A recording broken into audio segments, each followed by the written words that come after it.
বিরতির পর ফিরে এলাম, দেখছেন বাংলাদেশ এখন। জি জনাব রুহুল আমিন গাজী, আপনি অভিযোগ করেছেন আপনাকে অবিরত কথা বলতে দেন না। জি বলুন। কি বিষয়টা কি মানে আমাদের বর্তমান রাজনৈতিক না, পরিস্থিতি এবং বর্তমান রাজনৈতিক পরিস্থিতিতে একটা জিনিস আমার কাছে বুঝে আসে না, যে এই যে 5ই জানুয়ারির যে নির্বাচনের কথাটা আমরা বলছি, 5ই জানুয়ারির নির্বাচনটা কিন্তু সরকার নিজেও জানেন যে এটা কতটা গ্রহণযোগ্যতা পেয়েছে। 5ই জানুয়ারির নির্বাচনটা কিন্তু দেশে এবং দেশের মানুষের কাছে গ্রহণযোগ্য, যেখানে 153টি আসনে বিনা প্রতিদ্বন্দ্বিতা নির্বাচন হয়েছে, যেখানে 59টি কেন্দ্রে একজন লোক ভোট দিতে চায় না, যেখানে আমরা জানি 3 থেকে 5 ভাগের বেশি লোক ভোট দিতে চায় না। সুতরাং এই নির্বাচনটি কিন্তু কোথাও গ্রহণযোগ্য হয় না। আর এমনিতেই এমন একটি বৃহত্তম দল বিএনপি বা তার জোটকে বাদ দিয়ে আপনি এইভাবে একটি নির্বাচন করে দীর্ঘস্থায়ী একটি সরকার চালানো কঠিন কাজ। এই যে যেটা মঞ্জু বলো যে 5 বছর নির্বাচিত হয়েছে, এর সাথে কিন্তু মাঝে মাঝে এরকম সংসদ নির্বাচন করেছে। যেমন একসময় আসম আব্দুর রবের বিরোধী দলের নেতা বানিয়েছিলেন, কেমন সেই সময় যেমন কর্নেল রশিদকে আপনার এমপি করে নিয়ে আসছিলেন, যেটা আজকে তো সেই নির্বাচনগুলি সংসদগুলি স্থায়িত্ব হয়নি। আবার যেমন বাংলাদেশ আওয়ামী লীগ জামাত ইসলামী একসাথে আবার এরশাদ আমলে নির্বাচনে গেছে, বিএনপি আবার যাওয়ার কথা ছিল কিন্তু হঠাৎ করে যায় না, যেটা আমাদের মাননীয় প্রধানমন্ত্রী এখনো বলেন। তো আবার জামাত পদত্যাগ করার পরে ওই সংসদটি ভেঙে দেওয়া হয়েছে। এগুলি স্থায়িত্ব কিন্তু বেশি দিন হয়নি। সুতরাং আজকে এটা বাস্তবতা হলো এটাই, যে আপনি বৃহত্তম একটি জনগোষ্ঠীকে নির্বাচন প্রক্রিয়ার বাইরে রেখে, মানুষের ভোট দিবার অধিকার থেকে বঞ্চিত রেখে এই সরকারটি দীর্ঘস্থায়ী পরিচালনা করাটা সুখকর কোনো ঘটনা নয়। সে কারণে আজকে আমি মনে করি যে সকল দলের অংশগ্রহণে একটি, আমি খালি বিএনপির জন্য না, আওয়ামী লীগের জন্য সকল দলের অংশগ্রহণে একটি গ্রহণযোগ্য নির্বাচনের পরিবেশ তৈরি করে একটি আলোচনার মাধ্যমে কিভাবে নির্বাচন হবে। আমি এটাও বলবো না যে একদম কেয়ারটেকারই মানতে হবে, আমি এই প্রশ্ন যাব না। সকল দল মিলে অংশগ্রহণ করে কিভাবে কোন পদ্ধতিতে নির্বাচনটা করলে সকলের আস্থা সৃষ্টি হবে যেই নির্বাচন, সেরকম একটি নির্বাচন করে যদি আওয়ামী লীগ আবারও ক্ষমতা আসে, আমার তো বলার কিছু নেই, বা বেগম খালেদা জিয়ার তখন বলার কিছু থাকবে না, আপনার আমার কারোই বলার কিছু থাকবে না। সেই নির্বাচনে যদি ইভেন কি সিপিবি চলে আসে, আপনার কিন্তু কিছু বলার থাকবে না, কারণ একটি স্বচ্ছ নির্বাচন মধ্যে আসবে।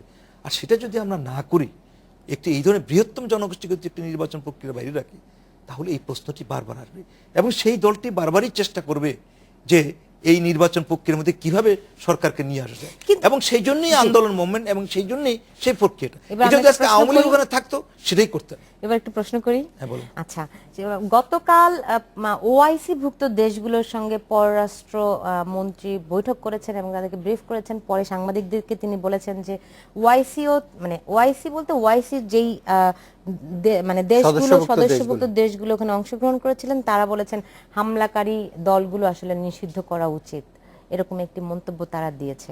তো তাদের এই অবজারভেশনটা আসলে কিভাবে, মানে এটা কি ধরনের ইঙ্গিত বা কি?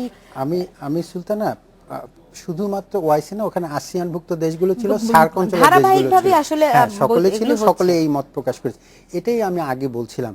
দেখেন গত 5ই জানুয়ারি নির্বাচনের সময় কিন্তু বিএনপি ইউরোপিয়ান ইউনিয়ন সহ পাশ্চাত্য বিশ্বের এক ধরনের সমর্থন পেয়েছিল যে সকলেরকে ইনক্লুসিভ একটি নির্বাচন করার ক্ষেত্রে। কিন্তু বিএনপি যখন সহিংসতা করে নির্বাচন প্রতিহত করার ডাক দিয়ে ফেল করলো, তখন কিন্তু তারা তাদের অবস্থান থেকে সরে গেছে। এবং এইবার যখন আবার 5ই জানুয়ারির নির্বাচনের এই 5ই জানুয়ারি সমাবেশকে কেন্দ্র করে অবরোধ দিল, আন্দোলনের প্রতি কিন্তু গণতান্ত্রিক দেশগুলো সমর্থন দেয়। কিন্তু যে সহিংসতা চলছে, কোথাও আন্দোলন দেখা যায় না, কিন্তু তাদের কাছে গোয়েন্দা রিপোর্ট আছে, সাধারণ রিপোর্ট আছে। তারা যখন দেখছে এই সহিংস, সেটাই আমি বলছিলাম, যেটা গাজী ভাই আপত্তি করলেন যে আমি জঙ্গিবাদের রূপ দিচ্ছি, আমি দিচ্ছি না। আন্তর্জাতিক বিশ্বে যেখানে গুপ্ত হত্যার মধ্য দিয়ে যে জঙ্গিবাদ যা তৎপরতা চালাচ্ছে, বাংলাদেশেও আন্দোলনের নাম করে বিএনপি 20 দলীয় জোট একই তৎপরতা চালাচ্ছে। ফলে এরা তো দেখছে, এরা মনে করছে এর মধ্য দিয়ে জঙ্গিবাদের উত্থান হতে পারে। কারণ আমরা কিন্তু লক্ষ্য করেছি, এই কারণে তারা মনে করে এইরকম একটি উদার মুসলিম গণতান্ত্রিক রাষ্ট্রে, যেটি অর্থনৈতিকভাবে সামনের দিকে এগিয়ে যাচ্ছে, এখানে যাতে কোনোভাবেই জঙ্গিবাদের উত্থান না হয়, এখনই যারা সহিংসতা করছে তাদেরকে চিহ্নিত করে ব্যবস্থা নেওয়া উচিত।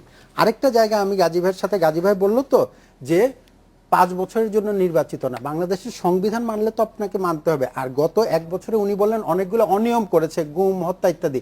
এইসব ব্যাপারে জনমত গঠন করে যদি বিএনপি আন্দোলন গড়ে তুলতে পারতো জনগণকে নিয়ে, তাহলে মধ্যবর্তী নির্বাচনের প্রশ্ন আসে।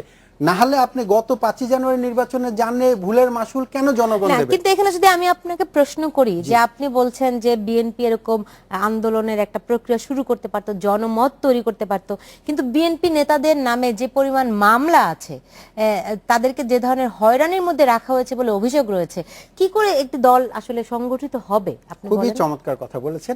এই ধরনের রাজনৈতিক মামলা, রাজনৈতিক হয়রানি কিন্তু উনি বলেছেন যে সহিংসতা, গুম 2001 সালে নির্বাচনের পরে আপনি সাংবাদিক ছিলেন, মনে আছে, হাজার হাজার মানুষকে হত্যার কাহিনী, সংখ্যালঘুদের উপর অত্যাচার আমরা এবং কিন্তু মামলা আবারও মোকদ্দমা হয়েছে। না না, পুরনো আমি সেখান অতীত থেকে দিয়ে গিয়ে বর্তমানকে আমরা justify এখানে করছি। কিন্তু একটু সামনের দিকে এগিয়ে যাওয়ার চেষ্টা করছি। কিন্তু এ পর্যন্ত যে মামলাগুলো হয়েছে কখন 5ই জানুয়ারি নির্বাচনকে কেন্দ্র করে সহিংসতার যারা নির্দেশদাতা, কিন্তু এই মামলায় কিন্তু কারোই 20-25 বছরের জেল জরিমানা হয় নাই। ফলে এই হয়রানিমূলক রাজনৈতিক মামলাগুলো কিন্তু রাজনৈতিকভাবেই মোকাবেলা করে অনেকে আবার মুক্তিও পাচ্ছেন, জামিন পাচ্ছেন। কিন্তু তার পরিণামে এই গাজী ভাই যায় নাই মিছিল করতে।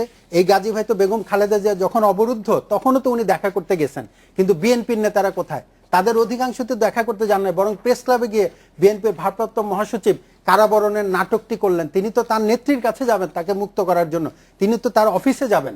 তার কেন্দ্রীয় নেতারা, স্থায়ী কমিটির নেতারা হয় আত্মগোপনে, অথবা তারা অনেককে আমরা লক্ষ্য করছি যারা বেগম জিয়ার কাছে দেখা করতে যাচ্ছেন তারা গ্রেফতার হচ্ছেন না, অথচ যারা অন্য জায়গায় তারা কারাবরণ। কারণ সরকারের সাথে তারাও অনেকে যোগাযোগ রক্ষা করে চলছেন বলে আমরা অভিযোগ শুনি। ফলে সে জায়গায় আমি মনে করি যে আন্দোলন কখনোই কিন্তু ফুলের বিছানায় হয় নাই।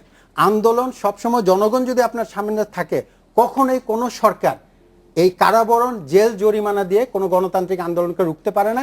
এবার এই সরকারও পারত না, কিন্তু জনাব এই রুহুল আন্দোলনের আমিন মাধ্যমে গাজী, জনগণ নেই। আসলে বিএনপি এই যে আমরা টানা অবরোধ চলছে, আবার হরতাল দেওয়া হয়েছে, ঢাকা এবং খুলনা বিভাগে হরতাল দেওয়া হয়েছে, মানে এটা না আমি বুঝলাম না যে অবরোধ চলছে আবার এই দুইটা বিভাগে আলাদা করে হরতাল, মানে দেখেন এটা তো আসলে যারা কোথায় আন্দোলন, সমন্বয়হীনতা রয়েছে যেই, কোথায়?